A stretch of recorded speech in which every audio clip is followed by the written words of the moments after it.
Buenas tardes. Bienvenidos una vez más a estos los jueves de la biodiversidad. Gracias por asistir a este ciclo de conferencias. El día de hoy tenemos como invitado al doctor Hugo Mantilla. Hugo es biólogo egresado de la Universidad Nacional. Él terminó su doctorado en las líneas de sistemática y evolución en la en el Tech University de Texas. Hugo ha recibido becas de importantes instituciones como el Museo Americano de Historia Natural, hace parte de distintos comités, actualmente es el presidente de la Sociedad Colombiana de Mastozoología. Ha trabajado principalmente con primates y murciélagos de Colombia. De este trabajo pues hay un número importante de publicaciones. Actualmente el doctor Mantilla es nuestro primer investigador postdoctoral del Instituto de Ciencias Naturales. Aquí está trabajando en coordinación con el Grupo de Conservación y Manejo de Fauna Silvestre. El día de hoy Hugo nos va a hablar sobre el viaje evolutivo de los murciélagos filostómicos. Entonces les recuerdo que tenemos una presentación y al final al menos un espacio para un par de preguntas. Entonces, Hugo, bienvenido. Muchas gracias. Pues primero que todo, agradecerle al Instituto de Ciencias, al profesor Aguirre, por la invitación a este jueves de la diversidad. Para mí es no solamente un gran honor el estar aquí, sino una alegría también enorme, porque la última vez que yo estuve parado en este estrado estaba defendiendo mi tesis de pregrado, ¿no? Entonces, pues yo soy parte de la Universidad Nacional de muchas maneras y realmente la universidad, la educación que yo recibí aquí me ha abierto un sinnúmero de puertas y la posibilidad pues bellísima de dedicarme a trabajar en lo que me gusta. Y yo creo pues, que es una bendición muy grande para cualquier persona. Y por esto, o sea, esta presentación ha sido preparada con muchísimo cariño para todos los estudiantes de la Universidad Nacional, pero también para todas las personas pues, que son amantes de la mastozoología. Esta es una foto de nuestro congreso de mastozoología que tuvo lugar el año pasado en Chocó. Los murciélagos, los mamíferos en general, son uno de los grupos pues, más interesantes por la diversidad y por la cantidad de modelos que ellos encierran. Pues vamos a hablar de murciélagos en particular. Cada vez que uno habla de murciélagos, pues inmediatamente pues, viene este ámbito, este contexto así un poco oscuro, misterioso, asociado a los murciélagos, y la gente, pues, la primera referencia que tiene son los vampiros. Y esa mala fama pues está derivada pues, de historias un poco mitológicas. Aquí vemos que el personaje pues, famoso de Drácula, ¿no? Y a pesar de que estos personajes son muy feos, pues toca abonarles que tienen un buen gusto porque siempre pues, están acompañados de mujeres muy guapas. Pero realmente los murciélagos vampiros de este tipo no existen en la naturaleza como nosotros los imaginamos. Tal vez en algunas instancias, pero eso pues ya es otro rollo, ¿no?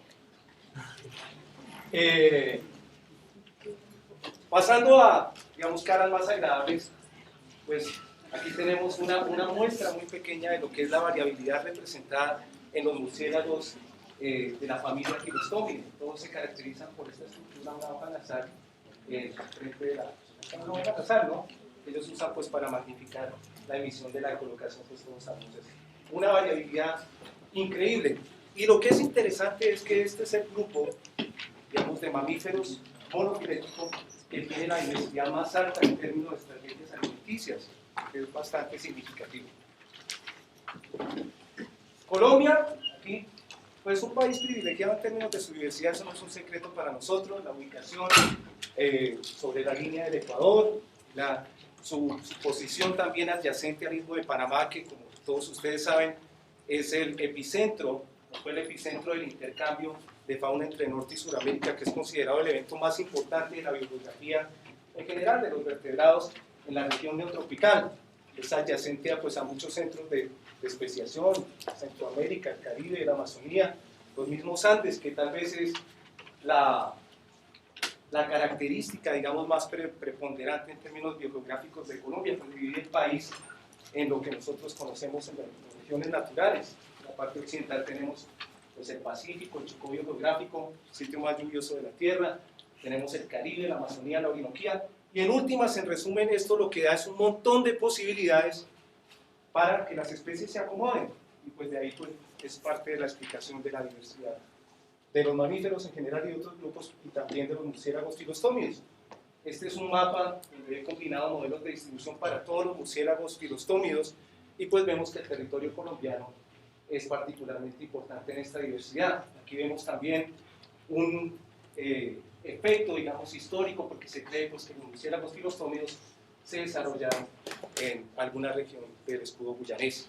Entonces vemos que hay una señal histórica en estos modelos de distribución.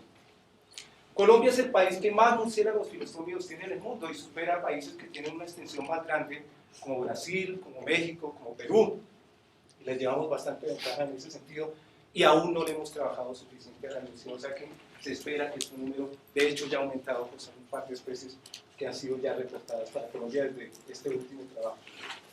Como les comentaba, la diversidad de estrategias alimenticias de los murciélagos filostómidos no tiene comparación en el mundo de los vertebrados, en una sola familia, en un grupo monofilético. Tenemos desde formas animalívoras, este murciélago que es súper especial, Dracopsillosus, se especializa en el consumo de ranas, tiene unas papilas sensoriales en su mejilla y vuela, toca las ranas y detecta si estas ranas son venenosas o no, y si no son venenosas se las come, y si son venenosas también se las come, o sea que aquí no hay ningún problema. Tenemos pues el hábito de la sanguivoría o la hematofagia. Entonces, si ustedes piensan en términos evolutivos y si la evolución opera en pasos, digamos, uno a uno, pensemos en la cantidad de adaptaciones que fueron seleccionadas a favor para generar algo como el hábito de la hematofagia. Es bien complicado, no solo morfológicamente y comportamentalmente, sino en términos de la misma fisiología. Es complicado alimentarse solo de sangre. Pero más complicado es que viniendo de un ancestro insectívoro, hayamos podido pasar en este grupo de la insectivoría a la frutivoría. Es bien difícil volverse vegetariano para los carnívoros. Y si no, pues los que son vegetarianos ya habrán sentido todo el rigor de los carnívoros defendiendo su condición, ¿no? Algo que sabemos ahora y que pues, no lo teníamos tan claro en el pasado, y pues este conocimiento viene derivado de los datos moleculares. Este es un árbol construido a partir de 2 marcadores moleculares para toda la familia Filostomide en el laboratorio donde yo estudié. Es que estas estrategias alimenticias tienen una señal filogenética. Podemos rastrear ese origen a partir de estos genes. Entonces, por ejemplo, aquí tenemos las formas que son animalívoras, que han aparecido pues, varias veces y siguen recurriendo, y eso pues, explica por qué tal vez en la base de cada uno de estos nodos sigue existiendo ese insectívoro que todos llevamos adentro, porque nosotros también pues, en parte venimos de un linaje que es insectívoro. Este brazo profundo representa al murciélago o a los murciélagos que son realmente vampiros, que se alimentan de sangre. Son tres géneros. Y aquí en la mitad de la filogenia tenemos a los protagonistas de esta tarde, que son los murciélagos nectarívoros, que ustedes, pues ninguno va a negarme que tienen unas adaptaciones extremas, y esto pues está derivado del tipo tan particular de hábito que tienen estos murciélagos. Ellos dependen de un recurso que es bien dinámico, como son las plantas, para sobrevivir. Y los murciélagos nectarívoros le han dado paso a la que es la última radiación y la más diversa de los murciélagos filostómidos, que son las formas frugívoras representados por la familia Stenodermatina. Estos son datos de géneros, o sea que aquí este arbolito, si lo siguiéramos expandiendo en términos de especies, pues veríamos realmente una radiación bastante grande. Como les comentaba yo, lo más significativo de los murciélagos nectarívoros es que se considera que es el paso evolutivo intermedio entre las formas insectívoras, que tenían más o menos esta morfología, y las formas frugívoras, que las tenemos en el final de esta filogenia. Y los murciélagos nectarívoros son maravillosos porque nos permiten ver la evolución en marcha. O sea, muchas de las especies, si las ponemos unas detrás de otras aquí, tienen siguen como ese patrón, podemos rastrearlo y encontramos formas tan extremas como este murciélago que se llama Dura fistulata, que es el mamífero que tiene la lengua más larga en el grupo. A mí desde chiquito me convencieron que era una vecina que vivía detrás de la casa, pero no, o sea, este murciélago supera a la vecina. Y su lengua es tan larga, pongámoslo en proporciones humanas, es una perspectiva así bien antropocéntrica. Es como si yo desde aquí, desde el centro de este escenario, utilizara mi lengua pues para abrir la puerta. Bueno, ya estarán pensando ustedes en muchas otras aplicaciones, pero estamos en un horario familiar. Vamos a seguir adelante. La nectariología, supremamente importante en el rastreo de lo que es la historia evolutiva de los murciélagos filostómicos. ¿Qué pasa?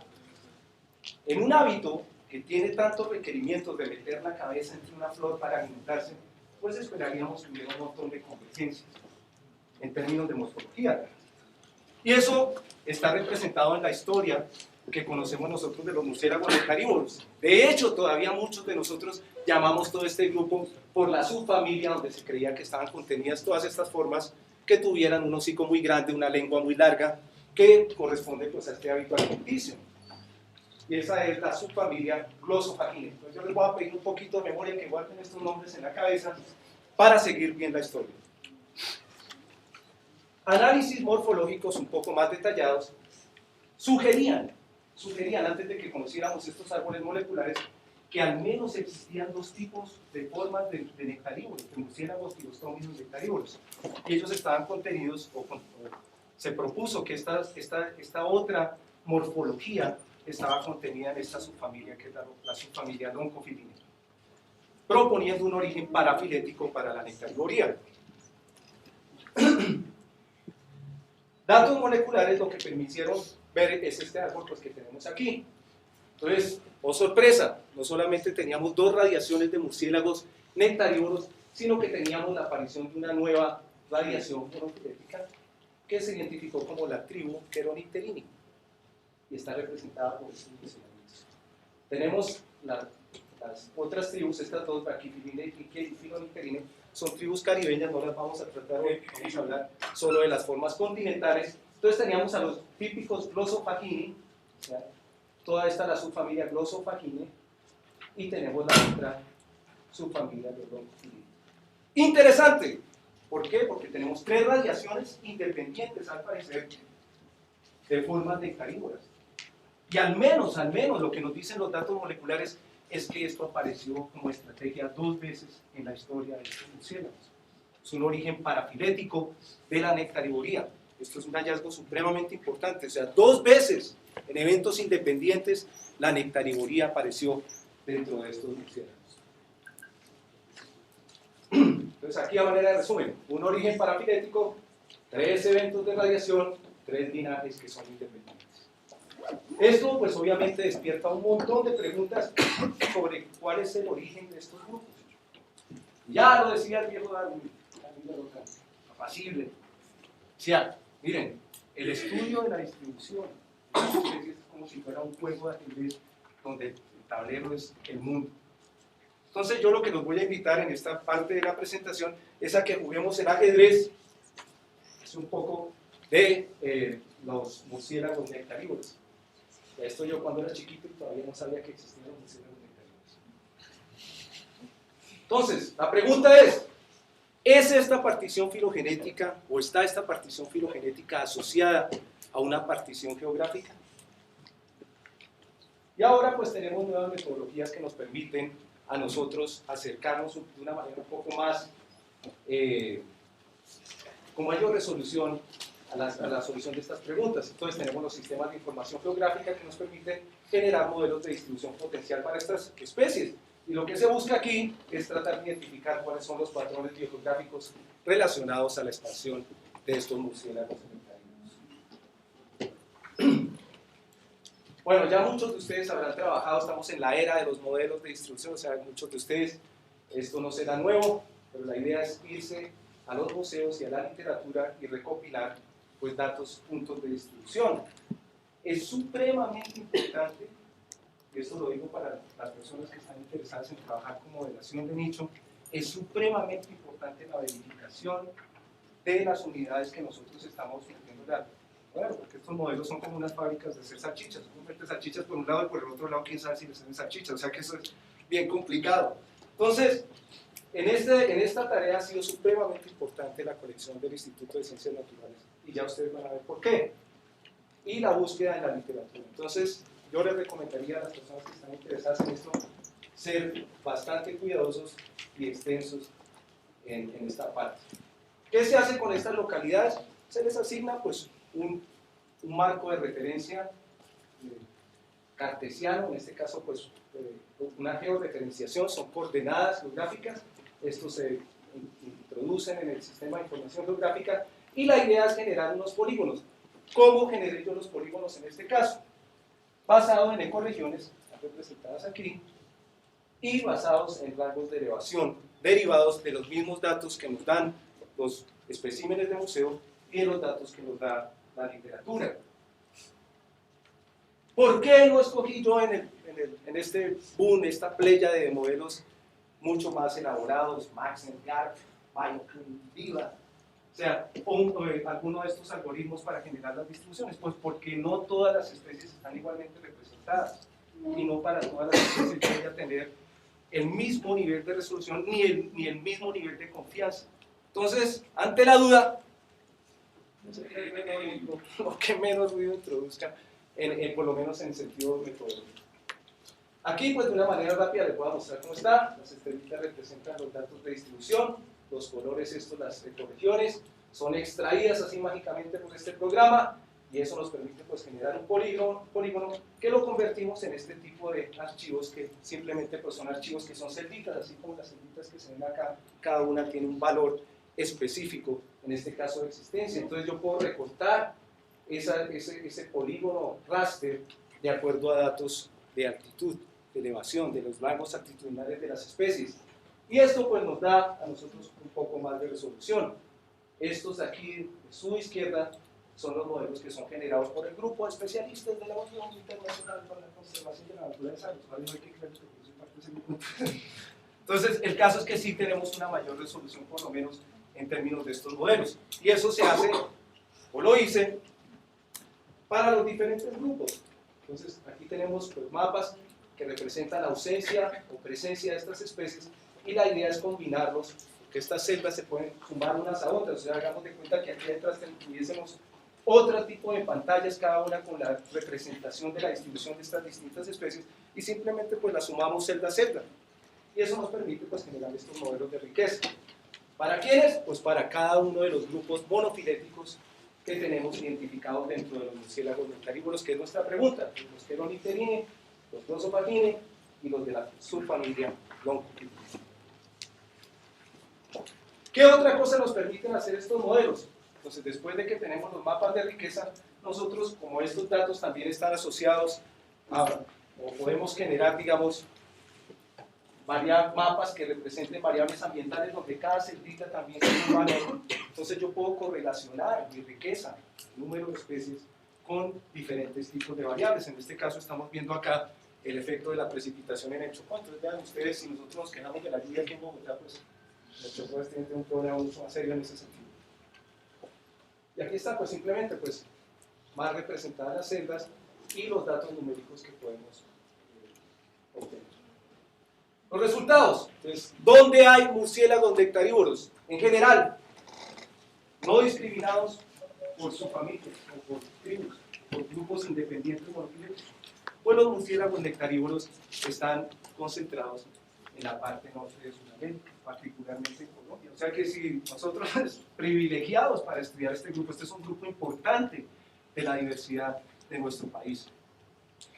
Pero nuestra pregunta: ¿qué pasa cuando nosotros discriminamos esa riqueza de acuerdo a diferentes grupos monofiléticos?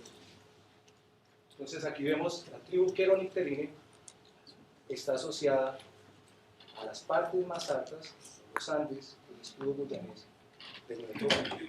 Es un patrón bien claro, lo vemos aquí. ¿Qué pasa si cambiamos de grupo? Vamos a ver qué pasa con los Glossophagiinae, un patrón completamente distinto. Estos Glossophagiinae están asociados a las zonas más secas del Caribe y en Centroamérica. Patrón completamente, no solamente diferente, sino contrastante en el tipo de condiciones ecológicas que lo han generado. Y bueno, tenemos otro grupo acá, el grupo de los Loncophilinae. pues este patrón, ni están en las zonas más altas, ni están en las zonas más calientes, pero están en las zonas más húmedas. Y de hecho hemos sugerido que el origen de este grupo de nectarívoros se dio en el Chocó biogeográfico. Aquí es donde más especies tenemos de murciélagos broncofílicos. Es supremamente interesante lo que emerge de estos modelos, que tenemos tres grupos que sabemos que son monofiléticos independientes, los Chelonicterinae asociados a las zonas más altas, y pues de hecho la elevación es la variable que mejor explica la distribución de este grupo. Los Glossophagiinae asociados a las zonas más secas, y la temperatura máxima es la que mejor explica la distribución de este grupo, y los Loncophilinae asociados a las zonas más húmedas, y obviamente pues la precipitación es lo que más explica la distribución de estos organismos. Supremamente interesante.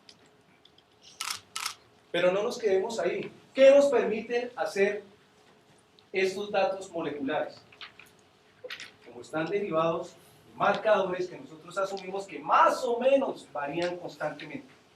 Estocásticamente sería la palabra. ¿Esto qué quiere decir? Cogemos un pedacito del genoma, ese pedazo del genoma, si lo dejamos ahí suelto en algún sitio, va acumulando mutaciones, pero lo va haciendo de una manera constante, como si yo estuviera caminando. Del tiempo, o sea, me voy cronometrando. Entonces, ¿qué es lo que hago? Pues empiezo a contar variación y a echar para atrás, a ver dónde es que se nos originaron estos nodos. Y lo que sabemos que es que la nectarinuria apareció en algún punto entre 23 y 17 millones de años atrás. ¿Qué nos dice esto? Hasta este punto no nos dice mucho, ¿no? Entonces miremos qué pasó 23 a 17 millones de años atrás en la Tierra. Ahí, cha. Un bajón increíble en la temperatura. Entonces estos son datos derivados de isótopos de oxígeno. Una caída muy fuerte de la temperatura. Asociada al punto donde creemos se dio el origen de la nectarinuria. ¿Qué efecto tiene una disminución en la temperatura sobre los ecosistemas del trópico y en particular del neotrópico? Pues que las plantas sufren mucho. Porque si no hay energía que mantenga esas moléculas moviéndose en el ambiente en forma de vapor, pues no hay humedad relativa, y si no hay humedad relativa, las plantas, así de sencillo. Entonces, ¿qué se cree, o lo que se sabe más bien, es que de sitios que eran bastante húmedos pasamos a tener ambientes arenizados? O sea, las zonas de bosque se sabanizan, algunas zonas de sabana se nos vuelven desiertos. ¿Y qué es lo que pasa aquí? ¿Cuáles son los sobrevivientes, digamos, de este evento de baja en temperatura en términos de las plantas? Pues algunas plantas que ya vienen preadaptadas a condiciones así como de invierno, como dice Gentry, están dentro de este dominio que son las plantas de origen holártico, que vienen de zonas templadas. Y, bien interesante, dos familias de plantas que son endémicas de nuestro son las cactáceas que vimos hace un ratito en la foto, y las bromeliáceas. Es tan interesante esto porque estas dos plantas que son endémicas, con familias del neotrópico, tienen un mecanismo incluso de fotosíntesis que es bien diferente al de las otras plantas. Ustedes recuerden allá su botánica, la fisiología vegetal y todo eso. Materias que perdí aquí en esta universidad. Estarían orgullosísimos mis profesores de verme aquí. Entonces, tienen este mecanismo que es el mecanismo K, el cual hay un ácido que captura el CO2. O sea, y les ayuda a no deshidratarse tan rápido. Entonces, ¿qué vemos? Las plantas de origen alártico, ¿dónde están en esta porción que nos interesa a nosotros? Donde se concentra la riqueza de los murciélagos nectarívoros. Pues estas plantas están asociadas a los ecosistemas de alta montaña. ¿Por qué? Porque las condiciones de alta montaña de alguna manera le hacen mímica a las condiciones de las zonas templadas, menor temperatura, una estacionalidad grande, los tenemos concentrados ahí. ¡Ah, sorpresa! Pues sí, algunas de estas plantas presentan una asociación, o por lo menos son utilizadas por los murciélagos nectarívoros. ¿Qué pasa con las cactáceas? Pues las cactáceas están concentradas sobre las zonas más secas, obviamente, pero súper interesante porque es que las cactáceas, el 80% de las especies que conocemos de cactáceas son polinizadas ¿por quiénes? Por murciélagos. Por murciélagos, y tienen estas características que identificamos nosotros como síndromes de quiropterofilia. Palabra tan bonita, quiropterofilia. Amor por los murciélagos. Son plantas que no, pues, producen flores que no tienen mucho color. ¿Por qué no tendrán color? Pues porque ellas florecen en la noche, y florecer en la noche es bien complicado. Lo digo por experiencia propia. O sea, florecer en la noche es bien complicado porque no hay polinizadores, no hay muchos polinizadores nocturnos. Las abejas y estos animalitos tan bonitos, o sea, eso no salen de noche. Entonces, lo que sí tienen estas plantas son unos olores deliciosos, sulfurados, así, terribles, que atraen a los murciélagos. El 80% de las especies de cactáceas son polinizadas por murciélagos. Una de las especies que tiene este síndrome de quiropterofilia. Y en las bromelias, pues realmente las bromelias sí están por todo lado, no podemos identificar un patrón muy claro, ¿no?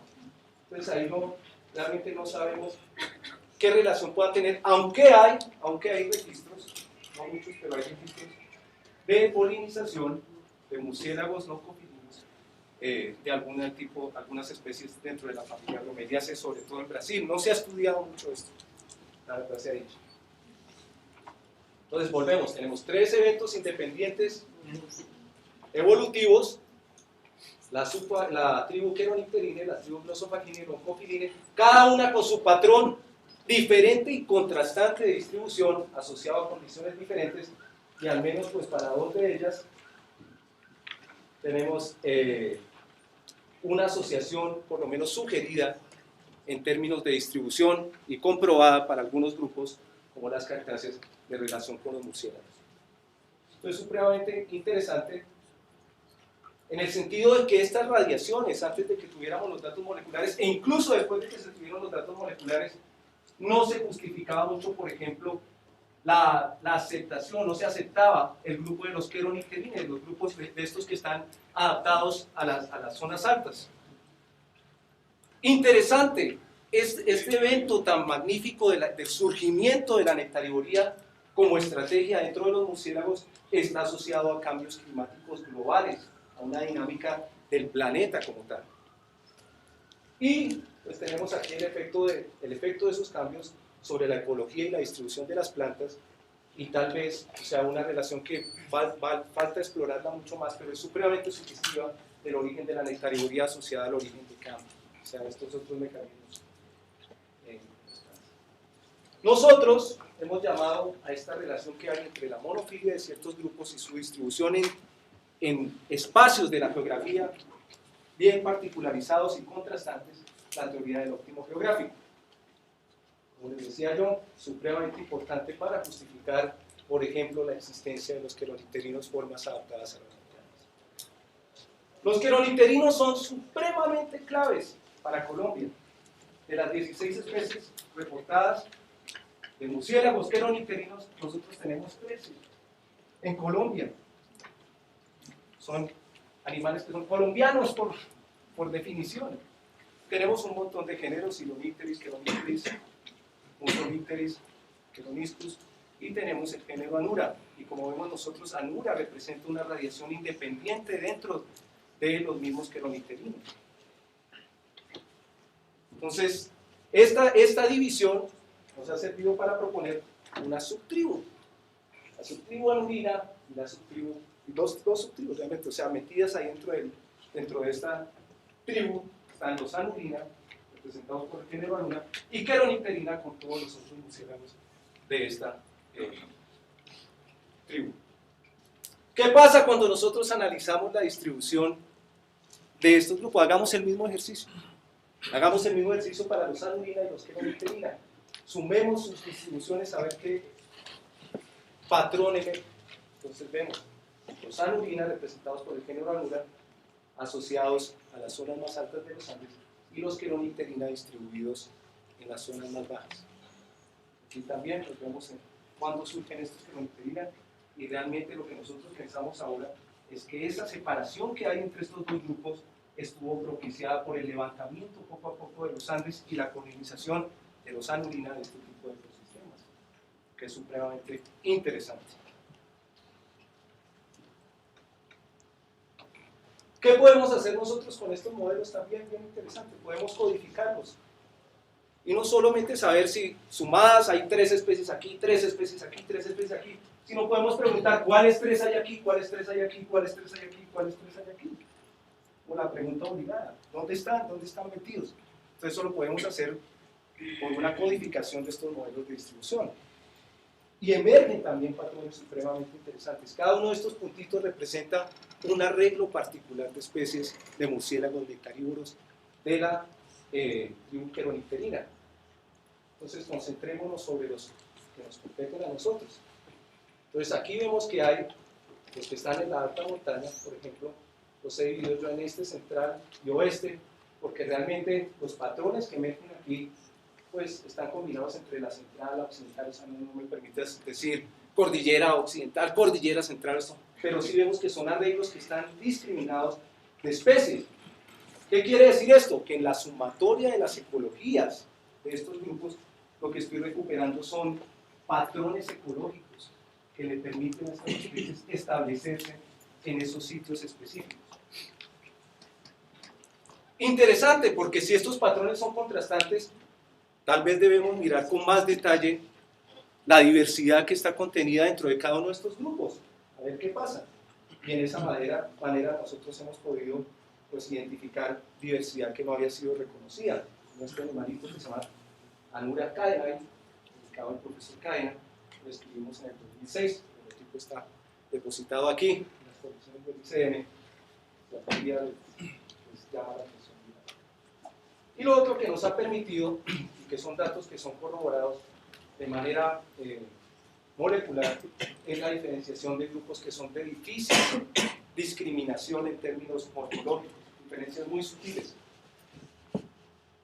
como los murciélagos de la familia de la especie Anura equatoris y Anura limnaroides, que tienen, digamos, cada uno está como distribuido en una subunidad geológica de los Andes. Es supremamente interesante porque es que no es solo el levantamiento de los Andes, sino es el levantamiento diferencial de estas unidades que ha tenido un efecto sobre la partición de esta diversidad. Supremamente interesante. Entonces, en general, Anurina y Cheronipterina tienen patrones de distribución que son diferentes, estando metidos dentro de la misma tribu. Probablemente esto ha sido derivado del levantamiento de los Andes. Tenemos especialistas de montaña que están subdivididos en subunidades geológicas de los Andes, y esto pues, nos ha permitido una mayor resolución para entender mejor la diversidad dentro de este grupo, sobre todo de los que están asociados a las montañas. Y claro, para estas tribus, Anurina y Cheronipterina, opera también la teoría del óptimo geográfico. Es interesante porque estos murciélagos de montaña y las especies de montaña tienen especial interés cuando estamos hablando de cambio climático.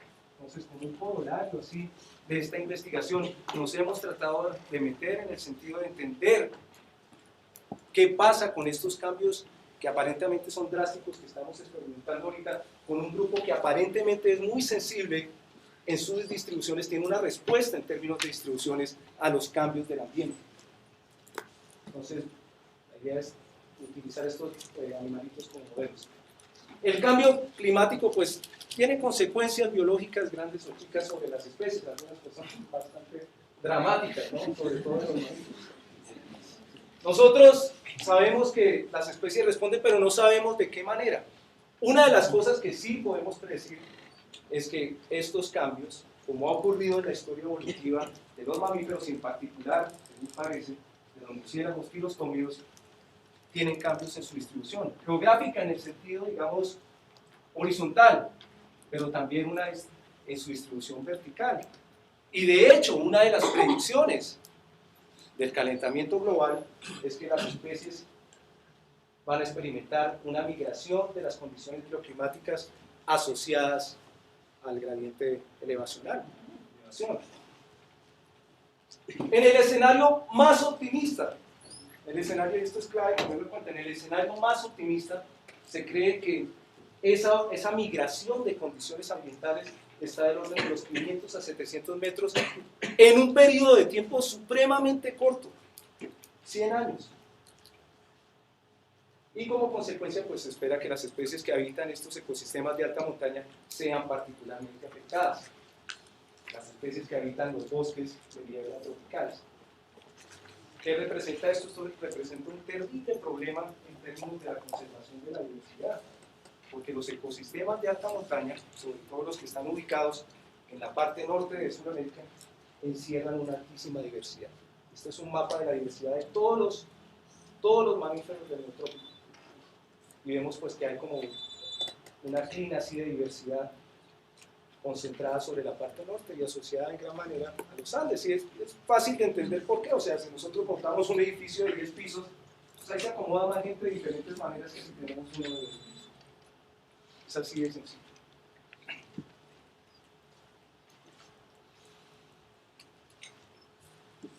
¿Qué otro problema tenemos? Pues en general, los ecosistemas de alta montaña tienen la particularidad de que tienen una menor área. Es fácil pues identificarlo porque son como un cono, ¿no? O sea, en términos de área son bastante bien restringidos y están naturalmente aislados. Si aquí hubiera otra montaña, las condiciones que hay aquí pues están aisladas de las que están aquí. Tengo lo triste así.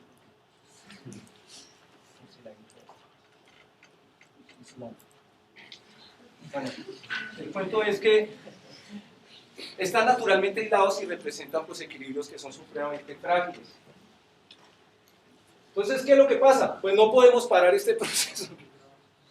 Así nos agarremos todos de las manos ahí y recemos muy fuertemente, pues es bastante difícil, digamos, parar el proceso de calentamiento global como lo entendemos nosotros. Y algo que se me olvidó mencionar es que este trabajo, o sea, es realizado con mi tutor, el profesor Baker, y una científica de la Universidad de Katherine Hayhoe, que ella es parte del panel de cambio climático, que es la gente que se ganó el premio Nobel, y entiende más o menos. Yo era un escéptico de este cambio climático, tengo que confesarlo, pero pues mirando los datos, creo que sí de alguna manera pues opera y que sí tiene un efecto sobre las distribuciones. Entonces, no podemos pararlo, esa es la realidad. Pero lo que sí podemos es tratar de entenderlo mejor, y tenemos herramientas que no teníamos antes, eso sí es otra cosa que tenemos, como los sistemas remotos, las imágenes de satélite, los sistemas de información geográfica, los modelamientos de nicho, mejores datos ecológicos a una escala global, y tenemos pues una mayor resolución sobre la diversidad contenida en estos grupos derivada pues, de los análisis moleculares. Entonces la idea es que podríamos generar mejores modelos predictivos de las consecuencias del cambio climático. Entonces, ¿cuáles son los objetivos de esta parte? Pues aumentar la resolución filogenética y la resolución geográfica para los murciélagos queronicterinos y generar modelos que sean más precisos, modelos no solo de las condiciones actuales, sino modelos predictivos en un escenario de cambio climático, aprovechando esta característica de que aparentemente este grupo de organismos es sensible a ese tipo de cambios. Bueno, los métodos, nuevamente, vamos a los museos y vamos a mirar los especímenes con mucho más cuidado. Una de las características es que nosotros hemos analizado especímenes que son los que están asociados a las descripciones, los sonotipos. Esto es supremamente clave en el sentido de identificar la diversidad. O sea, este trabajo del análisis de la morfología es supremamente importante al momento de hacer este tipo de análisis. Y este era yo, cuando era chiquito, más o menos por la época que les comento cuando estaba aquí. Y esta era la situación de los murciélagos del género Anura en ese tiempo. Aprovecho pues para contarles una anécdota así rápidamente. Hoy día al profesor Cadena conté. Pero cuando decidí así, cuando estaba así, era bastante bestia porque en esta salida me puse en chaqueta. Muy valiente y muy vanidoso, y ya sobreviví. El cuento es que yo le digo al profesor Cadena, yo creo que yo me voy a dedicar estoy convencido de que me voy a dedicar al estudio de los mamíferos y de los murciélagos en particular. Y él me dijo, oiga, muy bueno eso. Yo le digo, pero profesor, ¿usted qué sabe tanto? recomienden un grupo que sea así, el grupo, para entrar así pisando duro, ¿no? El grupo, ¿no? Y él me mira y me dice, escoja cualquiera. Yo me quedé así como una pieza, me dio hasta como cierta rabia, y pues le pregunto a este tipo que se supone que lleva toda la vida estudiando esto, que me dé una recomendación, me dice, escoja cualquiera. Y me fui y le comenté a mi papá, le digo, vea, pues papá, hablé con el profesor Cadena, digo que yo me voy a dedicar a esto del estudio de los mamíferos, y el tipo me dice así como si cualquier cosa escoja cualquiera. Mi papá tuvo más inteligente, y me dice, vamos a saber que tal vez él tiene razón. Escójalo. Dije, pues madre, voy a escoger. No voy a escoger. Y hace un criterio bien científico, alfabético.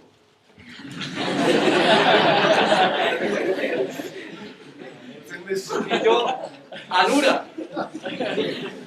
Hace 20 años no he podido pasar a la B.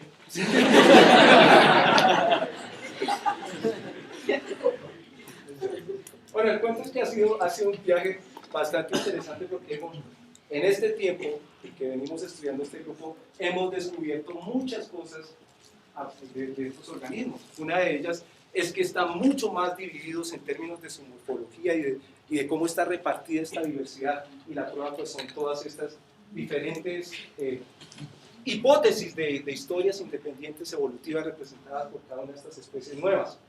Entonces, vemos que hay un incremento, más del doble de las especies han sido descritas en un periodo de tiempo relativamente corto, o sea, para no decir que soy tan viejo. Entonces, el cuento es ese. Y lo interesante es que muchas de estas especies estaban metidas dentro de un grupito, digamos que era como la bolsa de basura, y algunas de ellas tienen, digamos, manifestaciones extremas, supremamente extremas en su morfología, como este animalito. No había sido descubierto. No sabíamos nosotros que existía.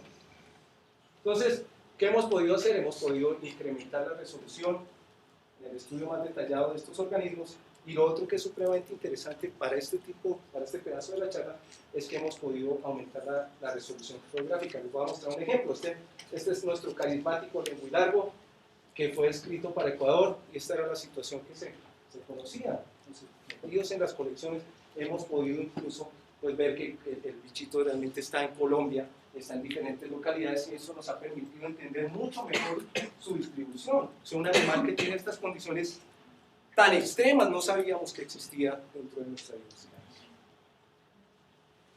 Pues aquí está un modelo que es un poco más cercano a la realidad de la biología de esta especie. Importante, muchos, digamos, de lo correspondiente a la extensión de distribución de esta especie en el territorio colombiano está derivada del trabajo aquí en la colección. O sea, ahí están los datos. Esto usualmente la gente, es que las extensiones de distribución son como literatura de segunda clase, es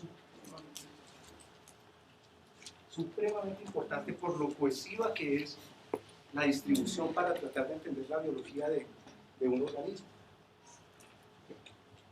Entonces, listo, en este caso vamos a utilizar un modelo de nicho alimentado con esas localidades, en este caso es el algoritmo Maxent, y en combinación con 16 variables ambientales.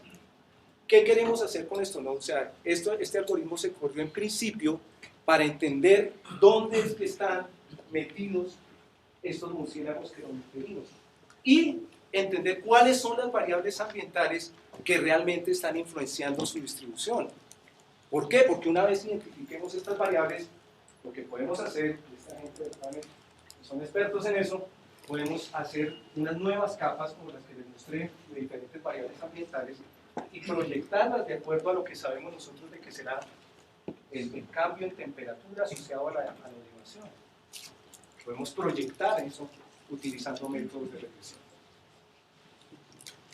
Y de esta manera tener una idea de qué puede ocurrir. Una salvedad antes. Estos murciélaguitos del género Anura, sí, todos están asociados a los ecosistemas de alta montaña, pero las distribuciones de ellos son bien diferentes. Son distribuciones que están, como vimos nosotros, de alguna manera relacionadas con diferentes unidades geológicas, relacionadas con el levantamiento diferencial de los Andes, sobre todo en su parte norte. Entonces este es el mapa de diversidad para los Anura. Vemos, por ejemplo, emergen patrones supremamente interesantes. Parece que si yo fuera una luna me gustaría estar sobre la cordillera oriental, sobre el flanco oriental de la cordillera oriental.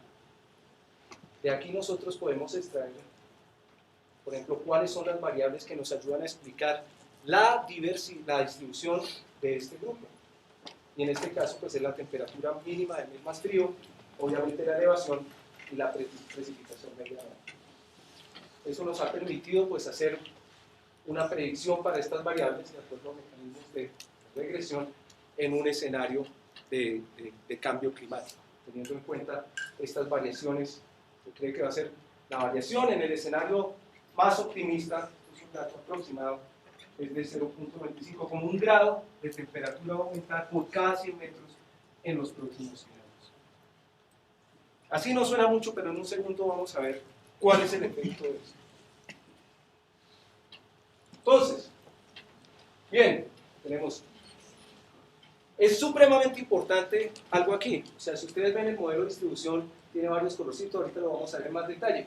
¿Qué quiere decir esto? Que no todas las condiciones a lo largo del gradiente altitudinal son igualmente buenas para este murciélago. Ah, como es de genio, plantilla, no, pero eso es supremamente interesante porque varía de un grupo a otro. O sea, no solamente el rango mínimo de elevación, sino el rango máximo y la media, que nos representa como el óptimo, donde esta especie realmente se siente cómoda, donde estarían concentradas las variables ambientales, esa franja elevacional, altitudinal, donde están concentradas las variables ambientales que le son favorables a estas especies. Entonces aquí tenemos uno, les presento Anura grismaneri. ¿Por qué? Porque su distribución está como asociada donde se supone que están las condiciones más óptimas, o las condiciones óptimas para el género. O sea, recuerdan ustedes el mapa general de distribución, estaba concentrado sobre la parte oriental, la vertiente oriental de la cordillera oriental. Y sí, aquí vemos, entonces les voy a ayudar a caminar en esta gráfica. Esto aquí en amarillo, pues son condiciones menos propicias para esta especie, y los tonos así más encendidos, más cálidos, serían como las zonas realmente óptimas para esta especie. Hacemos nuestra proyección. 1 grado de temperatura por cada 100. ¿Cómo afecta esto la precipitación media anual, la temperatura media, bla, bla, bla, a lo largo del gradiente altitudinal? Veamos lo que ocurre. Esta es la distribución que predecimos en un escenario de cambio climático optimista en los próximos 100 años. Que no le tendría ahí ser optimista. Otra vez. Pero no es tan optimista, ¿no? Bastante dramático el cambio que tenemos. Pero como les comentaba, no todos los anuras tienen la misma distribución. Entonces, miremos a alguna otra especie que tenga un patrón de distribución diferente sobre los Andes, como puede ser nuestro Anura fistulata. Démosle palo aquí a Anura fistulata. Las mismas proyecciones, los mismos, digamos, procesos, o la misma tasa de variación de la temperatura bajo el mismo modelo de cambio climático. ¿Qué ocurre?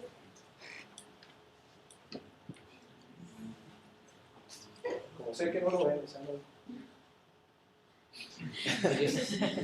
donde se supone que estarían en 100 años, si tuviéramos que ir a buscar los vestigios de este mundo y tendríamos que una reducción en la distribución que todos tenemos que estar de acuerdo que es significativa, la vemos, es ostensible, es evidente. Nuestra distribución. ¿Qué pasa? Yo no espero que lean todos esos numeritos, pero lo que sí les puedo decir es que la pérdida, al menos para estas especies, los próximos 100 años, superará el 65% de la distribución. Y aquí no hay necesidad de tener un doctorado, ni un postdoctorado, ni mucha biología, para entender que ninguna especie es tan resiliente como para soportar una disminución, su distribución del 65%, en un plazo temporal tan corto como 100 años. Entonces, ¿cuál será la predicción de eso? Bastante oscura, bastante difícil. En otras palabras, se me acabó el trabajo. Pues no estaría igual, no estaría aquí. ¿Verdad?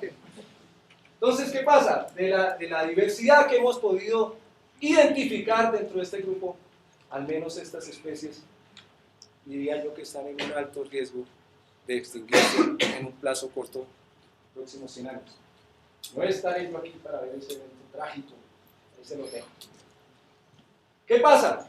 Especies que nosotros identificamos ahora como especies de amplia distribución, que incluso tienen, digamos, una distribución mucho más preponderante en zonas bajas, que esperaríamos que no estén afectadas de una manera tan fuerte. ¿Qué sabemos ahora? No les traje hoy el arbolito, pero ¿qué sabemos nosotros de los datos moleculares? Que por ejemplo esta especie Anura geoffroyi de una distribución amplia está partido en diferentes clados, que sugieren historias evolutivas independientes, al menos 1, 2, 3, 4 y 5. Pues tenemos una subespecie que ya hemos caracterizado para Centroamérica, que muy probablemente solo falta, digamos, promulgar la palabra, pero es Anura geoffroyi gasiophylla, parece que es una especie independiente.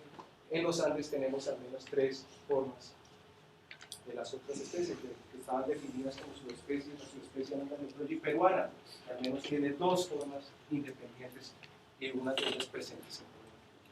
Eso es lo que sabemos ahora. Entonces, estos modelos todavía les falta refinarse un poco más. Pero al refinarse, ¿qué encontramos nosotros? El panorama es que es mucho más cruel de lo que yo les he podido pintar a ustedes. Entonces, les voy a pintar el futuro. Aquí estoy San Marcos. Parece que es eso. ¿Qué pasa? Pues, en 100 años perderemos al menos el 80% de la diversidad de este grupo. ¿Te parece? ¿Qué necesitamos hacer? Pues maximizar nuestros esfuerzos para tratar de conocer más de estos animales de alta montaña. Esta es una situación que no creo que sea únicamente referida a este tipo de organismos. Hay gente que trabaja en alta montaña seguramente con otros organismos como aves y reptiles y insectos. Están viviendo la misma situación. ¿Qué pasa? Otra cosa que debemos hacer es informarle a la gente. Miren, aquí está la gente. Claro, no terminamos de describir una nueva especie cuando lo primero que podemos decir de esa especie es que se va a extinguir. Qué gente tan agradable estos biólogos. Toca hacer eso. Pero ¿cuál es el punto? El punto no es romántico. El punto no es de, pues desapareció el Anura fistulata tan bonito que era, tan buenecito, sino que estamos perdiendo oportunidades de conocer. Cada una de estas especies son modelos maravillosos del efecto de la evolución. Y es de lo que voy a intentar convencerlos ahora en esta última parte de la presentación. Cada una de estas formas nos da a nosotros pistas sobre lo que es el proceso evolutivo. Entonces,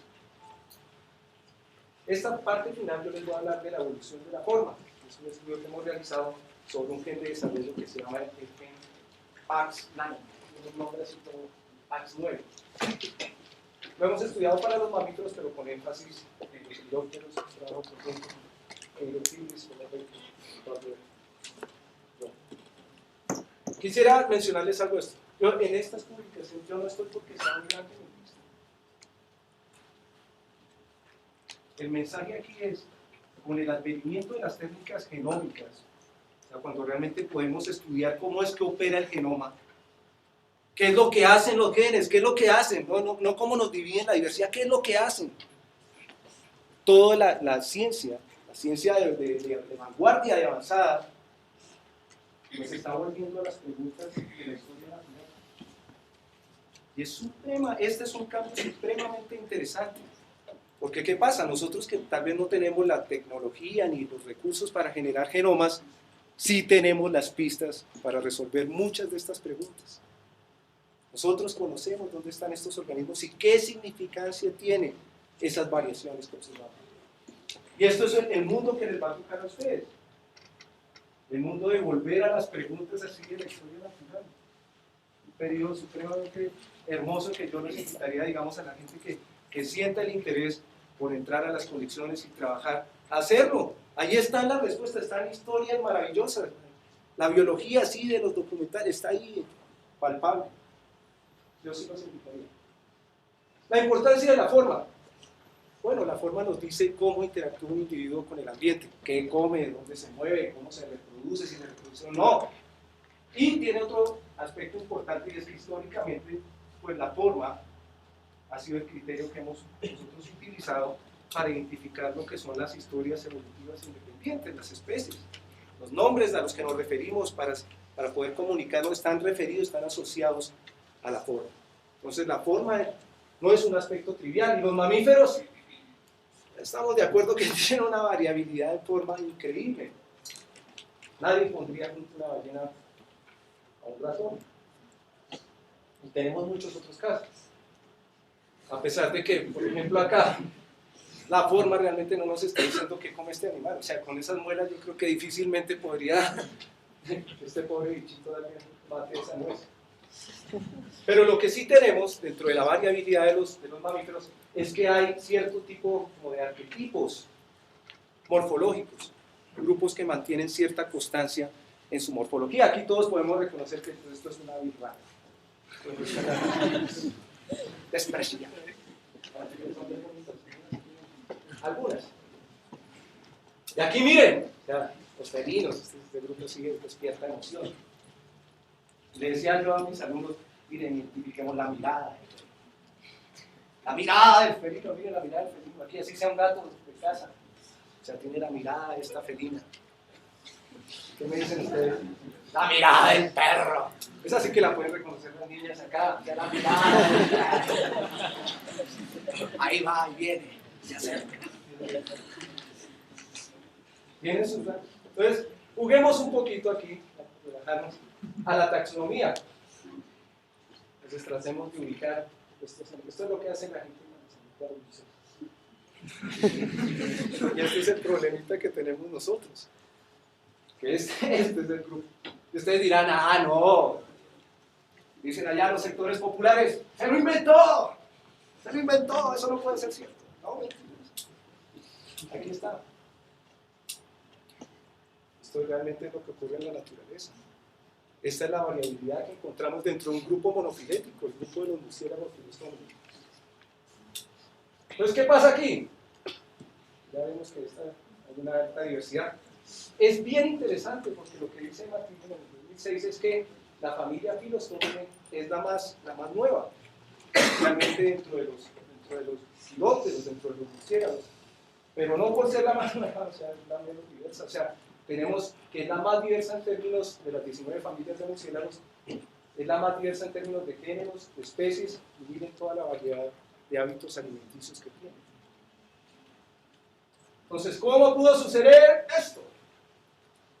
Bien, lo que pensamos nosotros es que en algún punto, o en varios puntos de la historia evolutiva de los murciélagos y los tómidos, ha habido un relajamiento de los mecanismos de control de la forma, una ausencia de selección natural sobre lo que es la mecánica realmente del cráneo.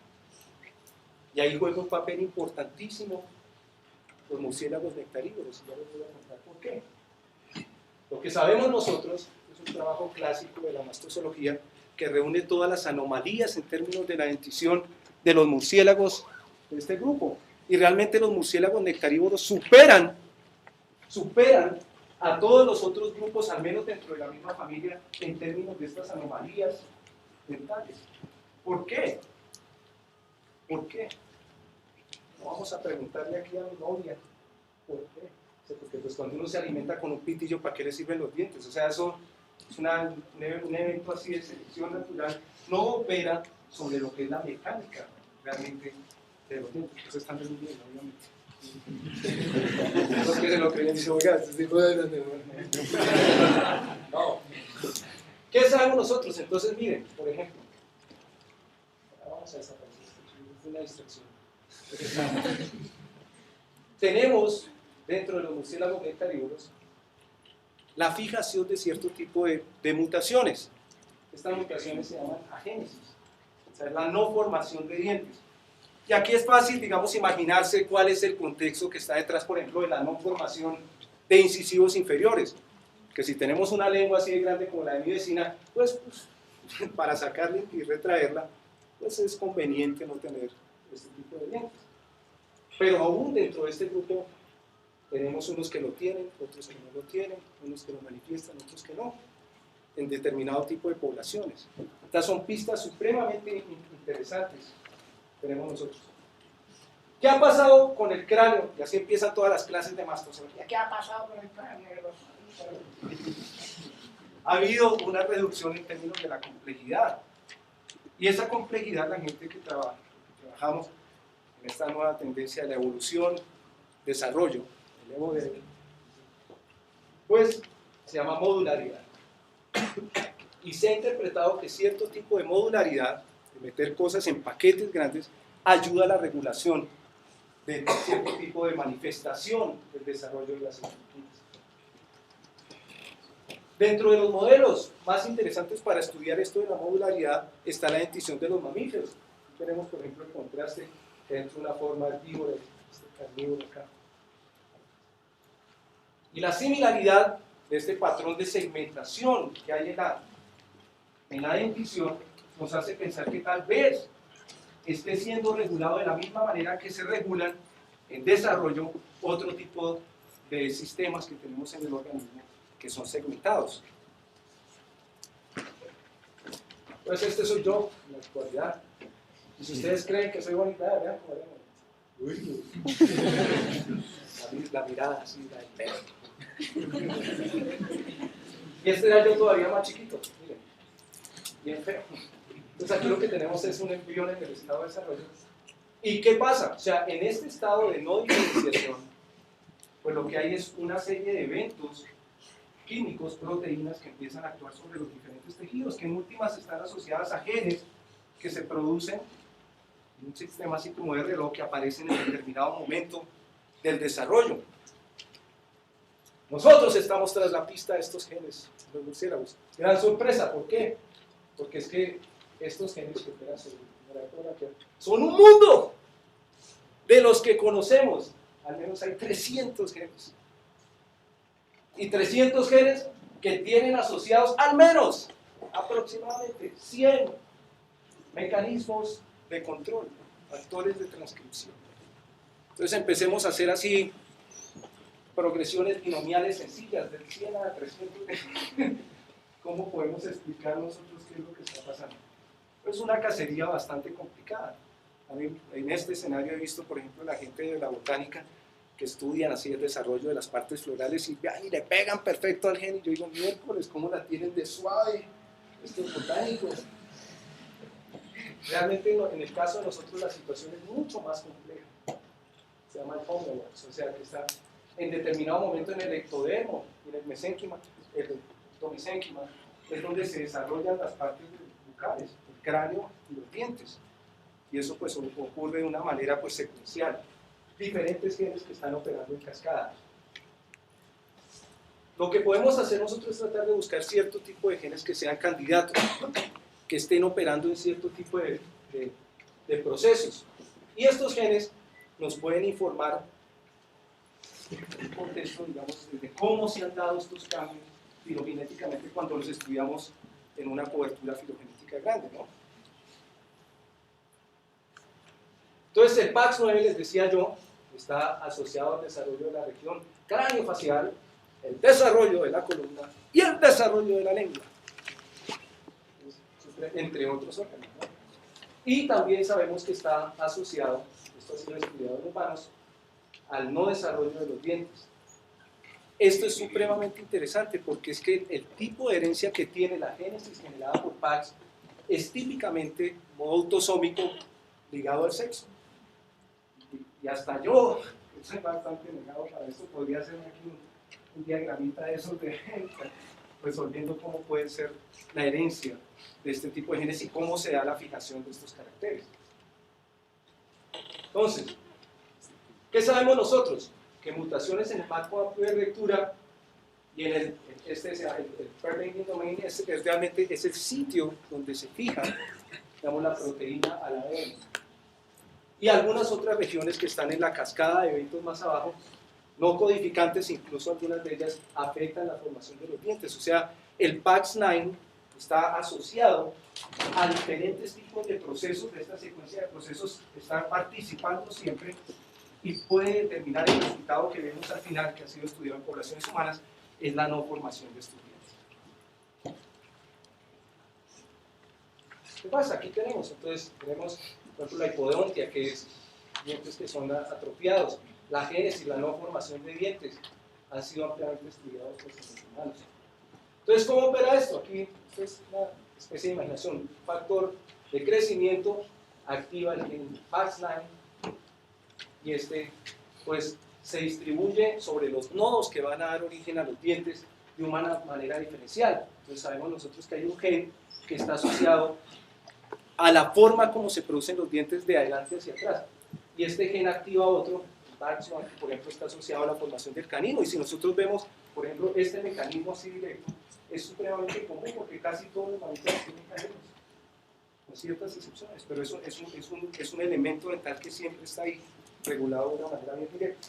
Esto se complejiza porque, de acuerdo a cómo actúe este PAX9 en combinación con el MSX1 y PAX, se producen los molares.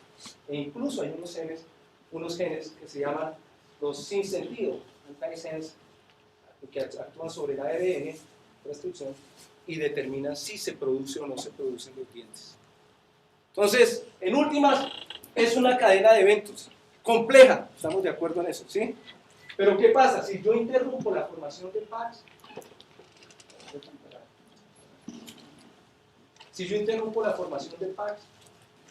se me interrumpe todo el proceso y puedo tener, como esto está segmentado, o sea, se me pueden producir ausencias de determinadas piezas dentales. Y aquí, por ejemplo, vemos, esta es la mitad de la mandíbula de un murcielaguito comedor de frutos, este no dermatino, y esta es la mitad de una especie hermana. Incluso nosotros utilizamos como carácter diagnóstico la presencia o ausencia del tercer molar. Eso me dice, pero bueno, usted sí ve el tercer molar, y yo sí lo veo. Entonces, de verdad, sí lo veo. O sea, aquí está bien complicado. Entonces, bueno, aquí tenemos, o sea, diferentes tipos de manifestaciones que tenemos. ¿Qué pasa? Las ventajas de trabajar con un grupo con los murciélagos filostómeros. Este es un grupo monofilético muy diverso, con morfologías conservadas dentro de la misma filogenia de la familia y morfologías que son extremas. Lo más importante, que era lo que les mencionaba yo a ustedes ahora, nosotros sabremos de la implicación que tiene esta variación morfológica, o tenemos cierta idea de la implicación que tiene esta variación morfológica. Algunas de estas mutaciones han sido previamente caracterizadas porque tienen implicaciones en la medicina humana. Y esto, digamos, no es lo principal, pero sí es muy importante en términos de financiación. Se invierten millones y millones de dólares en salud dental, no solo aquí en los Estados Unidos, en Europa, sino aquí también. O sea, esto es un aspecto que es de alta importancia a nivel social, entender cómo es que se dan estos procesos. Por ejemplo, la población en Latinoamérica que más sufre de agénesis de no formación de dientes es una población en el sur de Brasil. Y es fácil de entender esto, o sea, unas poblaciones, digamos así, medio endémicas, aisladas, en un mecanismo de transmisión de estos genes tan simple, pues fácilmente pueden llegar a fijar estas características. Y son problemas que tienen incluso una sectorización geográfica. Entonces, el esquema general, esta parte final, ¿qué hicimos en este caso? Entonces hicimos una filogenia de los diferentes organismos a los que queríamos mirar el PAX9, y esto, pues como les decía al comienzo en el título de la presentación, la cobertura de este trabajo con todos los mamíferos, o por lo menos los grandes grupos de mamíferos presentados.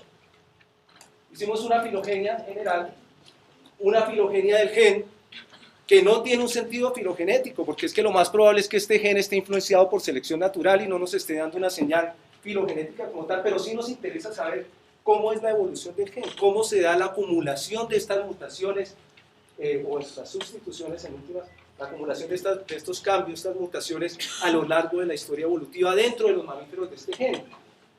Este gen fue reconocido primeramente, está en todos los organismos, se detectó en Drosophila, y es supremamente conservado, no tiene muchos cambios. O sea, porque es un gen que es fundamental. Si este gen tiene cambios, ¿qué pasa con el cambio en la vida? O sea, el cambio es complicado. El cambio usualmente es penalizado por la selección natural. Entonces, estos genes que tienen, digamos, funciones tan fundamentales, formar la columna, formar los dientes, formar esto, usualmente no tienen muchos cambios. Esos cambios son penalizados por la selección natural. Y la idea es identificar cierto tipo de sitios regulatorios, ya sea en el marco amplio de lectura o en las regiones que no se transcriben, no se traducen. Todos sabemos ahorita en nuestro caso. Entonces, ¿qué pasa? Nosotros hicimos un árbol que está derivado de muchos otros árboles, que analizamos las relaciones de los organismos que se utilizaron, que después les muestro cuáles son, con la finalidad de establecer cuál es la posición relativa de estos grupos, unos con respecto a otros. O sea, no es en un sentido así muy filogénico, sino más bien para tener una idea de dónde se están dando en la filogenia de los mamíferos, dónde se están dando las acumulaciones de mutaciones para este gen. Entonces, ¿qué tenemos? La cobertura. Tenemos de los filostómidos, tenemos un montón de especies, 2 especies de filostómidos, un vespertilión y un minopteride, primates, mamíferos, en general. O sea, estos son filogenias que nosotros utilizamos para hacer nuestra reconstrucción. Bueno, aquí están. O sea, 2 especies de filostómidos, 13 vespertiliones, un minióptero, 2 teropódidos. Después les muestro cuáles son. Son estos 2 teropódidos que nosotros usamos. Los teropódidos son una familia teropódide del viejo mundo, de los mega murciélagos, los zorros voladores. Pero la particularidad que tienen estos 2 que nosotros utilizamos es que son murciélagos que desarrollaron también nectarivoría.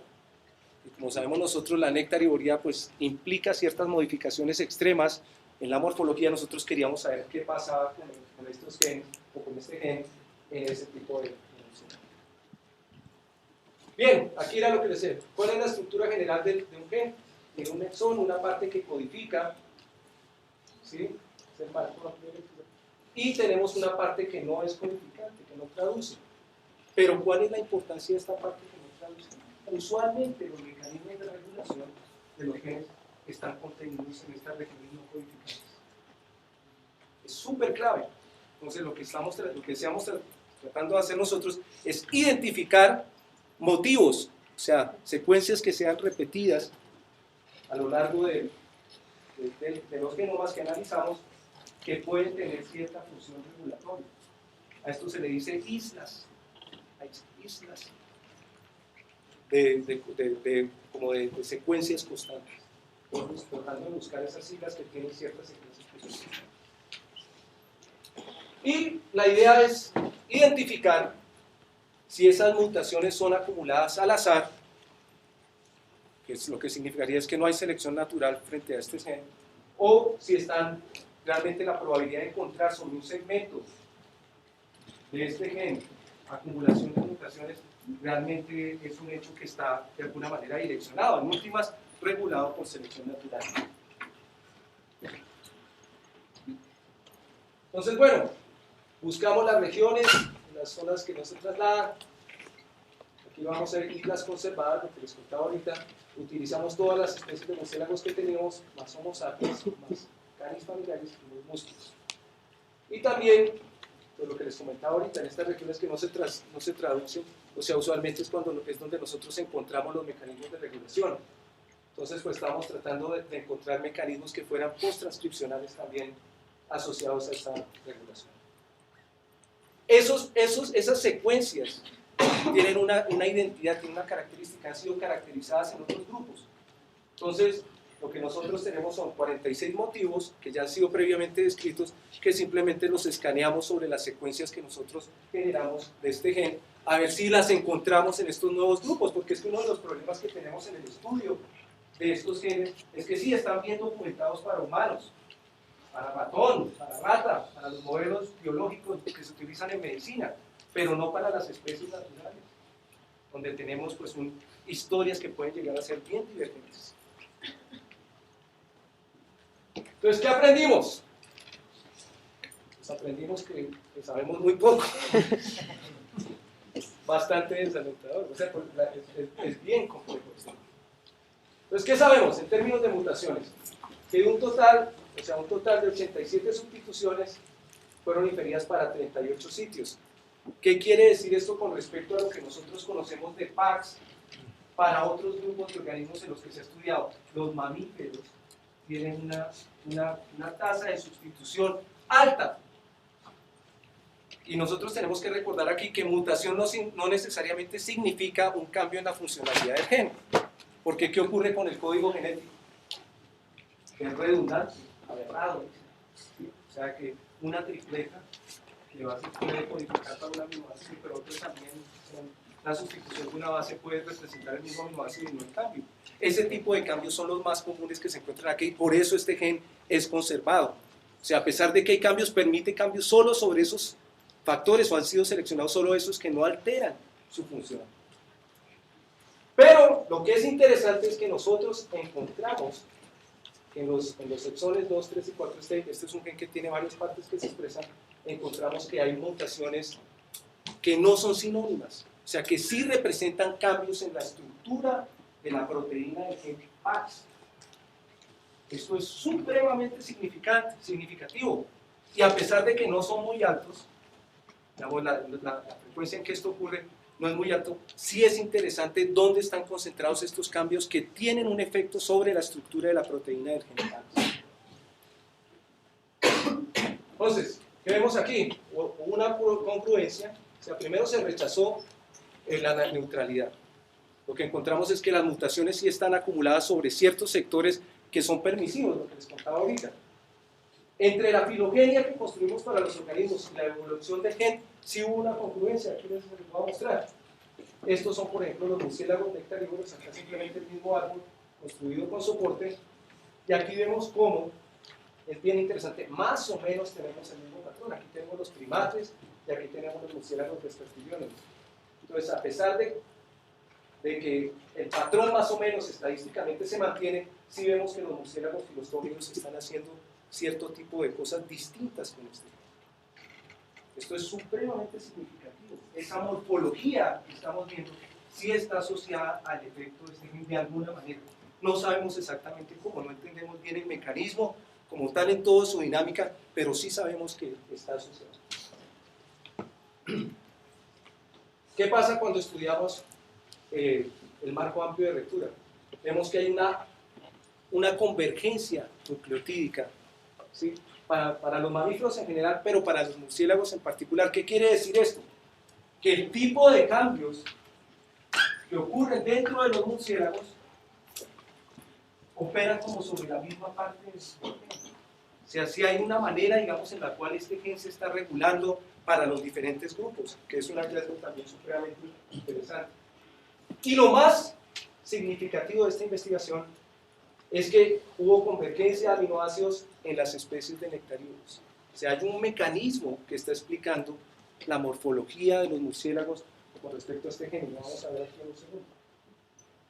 Entonces vemos, ¿qué hicimos nosotros? Comparar en general los cambios que encontramos en términos del gen para los grandes grupos. Aquí tenemos el grupo de sistemática de mamíferos, Laura Cieteria. Aquí tenemos pues Euarchontoglides y tenemos los Afroteria. Entonces acá donde están los murciélagos, miren la divergencia tan alta que hay en términos de la acumulación de mutaciones dentro del gen. Los murciélagos se destacan por el tipo de variabilidad que incluye en este y este. ¿Y qué tenemos? Convergencia en nectarívoros, y les voy a presentar a las formas nectarívoras del viejo mundo. Tenemos macroglosos y onípteros. Estos en combinación de glosófaga comparten este cambio. Alanina en el 236 y esta alanina por una serina en la posición 236 en lugar de esto. O sea, hay algo que está al menos indicándonos que la variación en la proteína de este gen, que es un gen fundamental, de alguna forma está actuando más o menos de la misma manera para estas formas nectarívoras.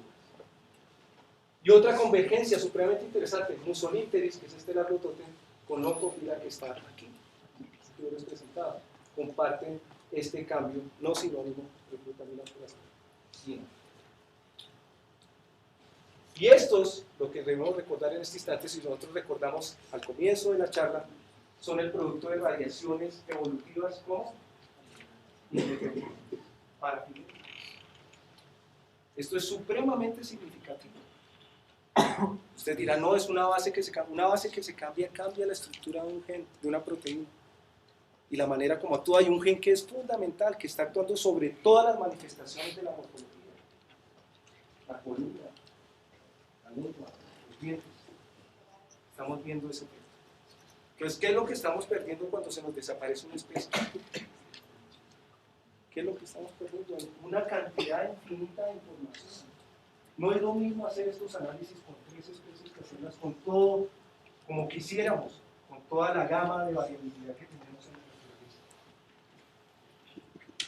Estamos perdiendo historias maravillosas, interesantísimas, de cómo opera este cuento de la evolución. Interesante, ya finalmente. En las regiones que no se trasladan, que esto ocurre dentro de las regiones que son codificantes, las regiones que no se traducen de este gen, encontramos unos motivos que se asocian a algo que ha sido descrito que se llama los Musashi Binding Elements, MBE. Ellos actúan a nivel post-transcripcional y fueron descritos en Drosophila también.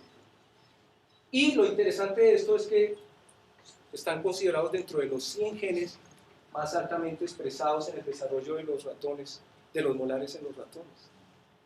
¿Qué pasa con estos motivos que están en la región que no se traduce? Que son supremamente conservados en los pespertiliónidos, los comparamos porque los pespertiliónidos, para los que trabajan en murciélagos, todos son igualitos. Aquí tenemos un especialista en miotis. Bien difícil diferenciar una especie de miotis de la otra. No es lo mismo que en los filostómidos. Y tenemos que son muy variables en los filostómidos. Entonces, no solamente el gen como tal y su mutación, sino los mecanismos de regulación, también hay una indicación derivada de este trabajo que nos está diciendo que algo particular está ocurriendo con estos murciélagos mecanismos. Y aquí lo vemos.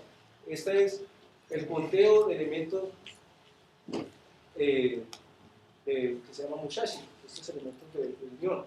Entonces aquí vemos cuáles se destacan. Sorpresa, se destacan los néctarívoros, Anura, Bosoníteres, los ófagas, los filas, y también ¿quiénes se destacan?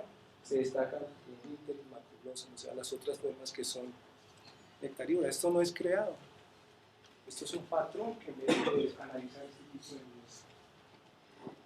Sí, se sospecha, ¿no? Lo sospeché desde el principio, decía Chapulín Colorado. Pues aquí también. Pero es supremamente interesante ver cómo está operando al nivel que podemos llegar nosotros de resolución de cómo está operando la evolución y la selección natural. ¿Qué pasa? Estos cambios, estos elementos del Musashi, pueden estar ubicados en diferentes lugares, pero la selección los ha puesto o los selecciona en determinada manera, perdón la redundancia, si ellos están asociados a ciertos elementos que son regulatorios, que son estas zonas conservadas.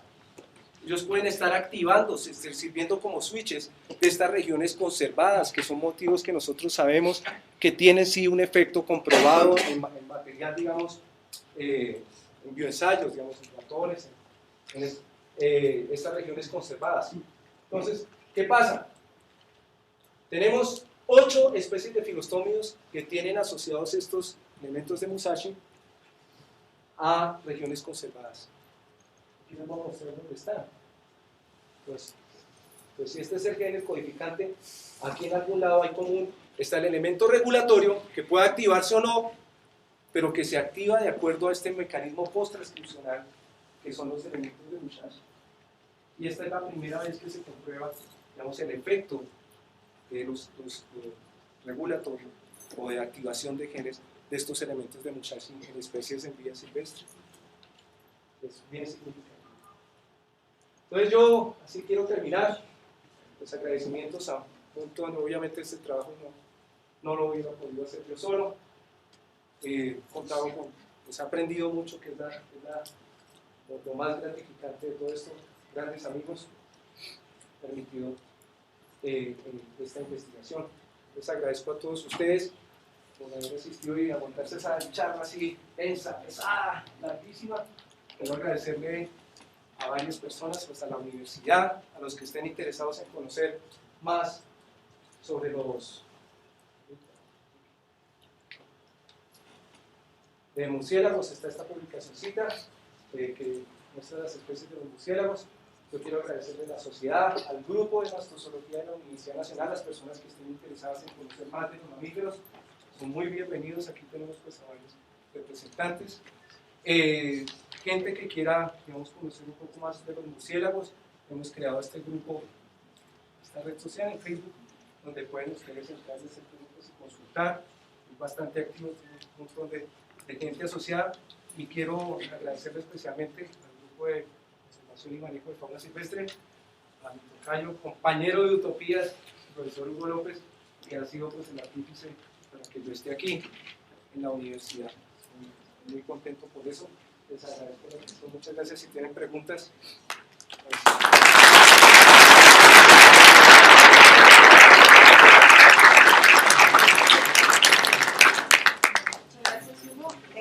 Pues seguramente con toda esta información surgen muchas preguntas, pero por cuestiones de tiempo les voy a dar paso a una pregunta. Luego, si tienen más dudas, por favor, les suplico contacten a Hugo después de la charla. ¿Okay? ¿Alguien tiene preguntas? Hugo, rápido, felicitaciones, está muy chévere el trabajo. Lo que pasa es que yo vi la comparación entre tu primer trabajo, en el cual basan o ven unas riquezas por determinados sectores de sus murciélagos que comen néctar y su asociación con cefalogenia, ¿sí? Entonces, estas riquezas son por el conocimiento de las especies, del número de especies que hay por cada uno de los sectores, ¿sí? Entonces, en el segundo trabajo, tú nos muestras que los murciélagos Anura, que tienen un panorama caótico en 100 años, entonces pasaron de 4 especies a 10 especies en menos de 4 años que tú los has estudiado, ¿sí? Y dices que pueden haber 4 especies más hacia el oriente de los Andes, donde pues van a cambiar esas cifras con las cuales, todos los Andes. ¿sí? En la cual se hizo el primer modelo, el modelo del primer trabajo, pues va a variar cuando vayan a variar esos valores de riqueza. Entonces no puede estar sesgado esos tipos de trabajos con el conocimiento taxonómico de cada uno de los grupos. Entonces Anura está estudiado, Rancophylla está estudiado, pero el resto de los grupos nadie los ha revisado. Obviamente. Pero lo que sí sabemos es que, a ver, por decirte algo, si la riqueza está concentrada, por decirte algo, de los glosofaginos, que tal vez es la pregunta de los glosofaginos, ¿sí? Del glosófaga en particular. Si tú tienes que el patrón de riqueza global, donde metiste en un solo grupo, digamos, varias especies que no las conocemos, son crípticas hasta el momento, están metidos dentro de glosófaga, por ejemplo, soricina, y resulta que el glosófaga soricina está concentrado sobre, por decirte algo, Suramérica, ¿sí? Es difícil que un patrón más fraccionado te vaya a romper, digamos, el patrón global de que esté regionalmente localizado sobre Suramérica, no te va a aparecer glosófaga en otro lugar. Entonces, pero sí, obviamente tienes toda la razón en el sentido de identificar como un problema el hecho de la falta de resolución, porque si corremos un modelo con 4 especies, pues tal vez ni siquiera encontramos un patrón.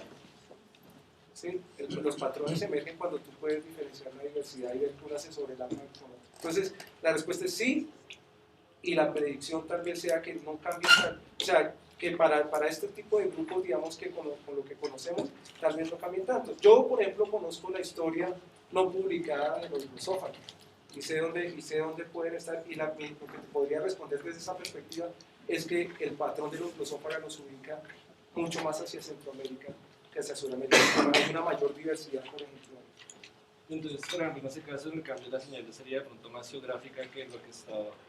Se acentuaría mucho más, o sea, ratificaría la divergencia que hay geográfica. Y esto es supremamente interesante porque, sobre todo la gente que trabaja con aves, que ha aportado tanto al estudio, al entendimiento de la nectariología, o sea, sabemos que hay un desplazamiento de nicho. Pero ¿cuál es el límite del desplazamiento de nicho? Estos animales se están desplazando geográficamente también. O sea, grupos están empujando a otros grupos fuera del óptimo de lo que representa su hábito alimenticio. Dice, no, este tipo de plantas me las colonizo yo y si hubo una mutación que se fijó que le favorece hacer uso de ese recurso particular, cualquier otra especie que trate de competir va a ser geográficamente y borrada en el tiempo, al punto que tiene que desplazarse a la periferia, digamos, de esa distribución y tal vez forzada a utilizar otros recursos y en determinado momento, pues, si la selección natural los favorece en determinada cosa, pues a establecerse en esas áreas.